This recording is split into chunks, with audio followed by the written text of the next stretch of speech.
imyaka myinshi irahise, amarira ntarashira, imisozi ya Kivu yarebye byinshi birenze urugero, inzuzi zishaye imitima icika, abantu batakaje ibyabo, ariko mu mwijima wose humvikana ijwi ryayikeze. Nubwo byasenyutse cyane, imitima iracyahagaze, ubumwe bwacu ntibugeze buvaho, ubu burakura umuri rushya. Kivu we, humura turahari kubwawe, amarira yawe ntabwo azahora. Indabyo z'amahoro zirimo gutangira kumera mu mpinga z'imisozi yacu. Kivu we, humura turahaguruka, imyaka 30 y'umwijima izasimburwa n'amashusho mashya. Dufatanye duhanaguranye amarira, twubake ejo hazaza.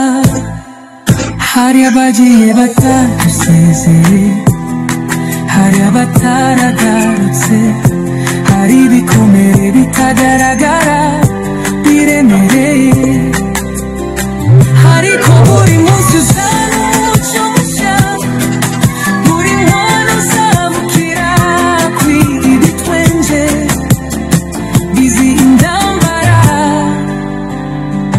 Nubwo inzira ari ndende, umutima wacu ntuzacogora, twese turi imbuto z'amahoro ziri gutangira gukura. Kivu we, humura turahari, amarira yawe ntabwo azahoraho.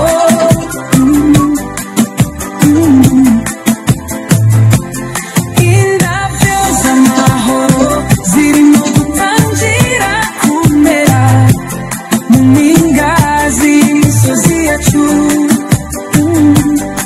Kivu we, humura turahagurutse, imyaka 30 y'umwijima izasimburwa n'amashusho mashya.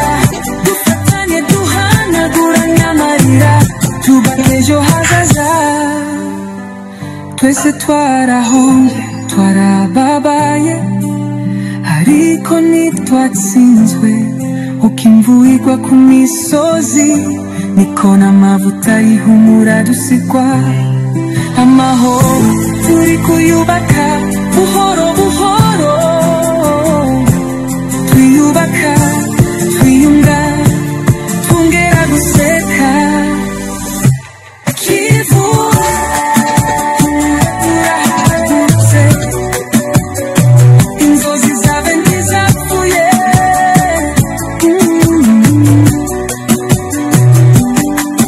Nimugoroba turahangana, ariko habuke buracya.